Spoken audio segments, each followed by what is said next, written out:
Welcome back. The Victorian Regional Channels Authority is responsible for the safety of all boats and ships on Corio Bay. Next up, Nick tagged along on the Harbour Master's vessel to find out more. Now tell us a little bit about what the Victorian Regional Channels Authority does. We're a government agency, a state government agency, and our responsibility is to look after the channels here in Geelong and in Portland and Hastings. We're obliged to make the channels safe and accessible 24 hours a day, 7 days a week, except in extreme weather. We control the entrance of the vessels. We have a radio room which operates 24 hours a day and provides permission and advice to incoming and outgoing ships. There are about 28 channel transits every month or so. So that's quite a lot of ships coming through, and these are big cargo ships on the whole, aren't they?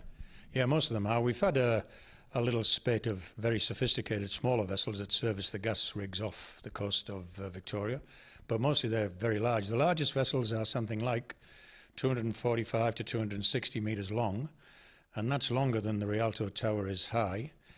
So you can see that there's quite a skill in piloting these things in. The pilotage is done by Port Phillip Sea Pilots, who are a private firm that provides services here in Melbourne and Hastings. The regulation, if that's what it is, that governs our operations says that we are responsible for all vessels. Internationally, in the rules, that means everything on the water. So it's a seaplane before it takes off, it's a ship, it's a small boat, it's a floating restaurant.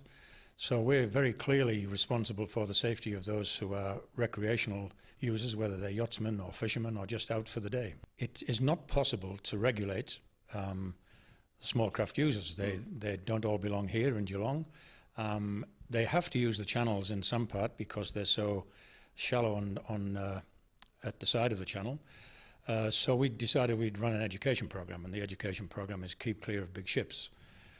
In addition to that, we speak to clubs where there are clubs that are available, like yacht clubs or fishing clubs.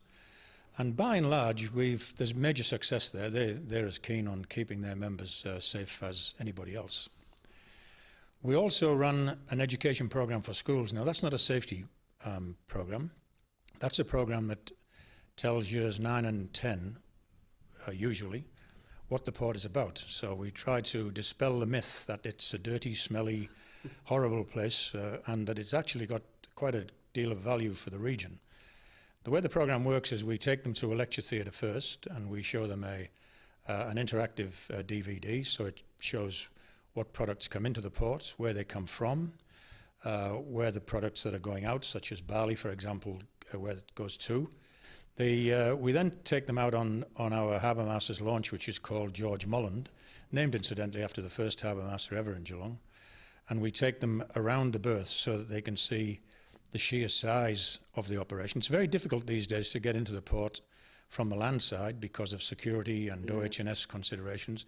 But on the boat, we can go quite close to all of the big tankers and the ships at the grain berth and so on. This boat provides service as an escort vessel, fast response vessel, in case of emergencies, and also occasionally port tours like we do for students, like we do today. So I've got Courtney and Steph here from Western Heights College. Now there were a couple of the students out on the boat with us today. Now what did you enjoy, what did you learn? I really enjoyed looking at the shipping channel and seeing how wide it was. What about you? Yeah, it was nice to learn how where they come in and how to be careful of them and stuff like that. Now who was driving? You were driving the boat before, weren't you? Yeah, I was driving it. Yeah, well I might have to talk to you about that later because it was pretty rough. Yeah, well, we did some donuts and stuff. It was cool. Yeah, great. Thanks for that. Well, thanks for chatting to me, guys. Out in Corio Bay on the George Molland, I'm Nick Rennick for Pulse Television.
Lisa combines charity and fitness at the Zumbathon in the next story. Welcome to Pulse Television. My name is Lisa.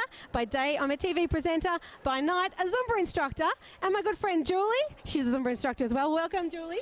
Hi Lisa, how are you going? She's lost her voice. She's been working hard trying to put this whole event together with 15 of our favourite Zumba instructors from the Geelong, Surf Coast and Bellarine region. Girls, are you ready to party? Yeah! And we have to ask the crowd, are you ready to party?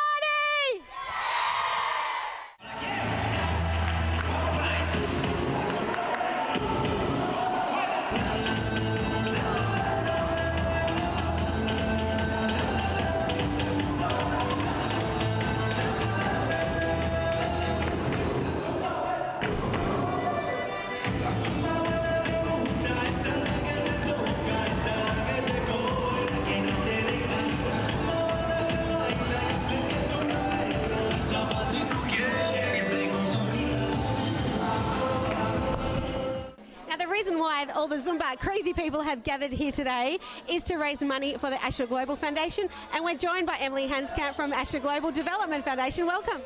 Thank you, Lisa. It's great to be here tonight, and I'm really excited about the Zumbathon. Can you give us a little breakdown about what the Asha Global Development Foundation does? Yeah, Asha Global Development Organisation is about basically creating a world that is free of sex slavery. Now, not many people actually know that sex slavery and slavery itself exists today, but it's actually the fastest growing illegal trade in the world. There are actually millions of our sisters around the world who are in sexual servitude. So we're about raising awareness about that, Lisa, and we're also about giving people ways to get involved and make a difference and actually see a world that is free of this horrendous trade. All right, so if we want to get involved, what's the best way to find out more about your organisation? Absolutely. Well, we have a website. It's ashaglobal.org, so just www.ashaglobal.org. So jump on there and you can actually sign up to our e-newsletter just on our homepage. You also have badges, t-shirts, beanies, other things made, and the best way I think we can do tonight is to get out there on the dance floor. Will you come and dance with me? Absolutely, I'll be there. Let's get on the dance floor.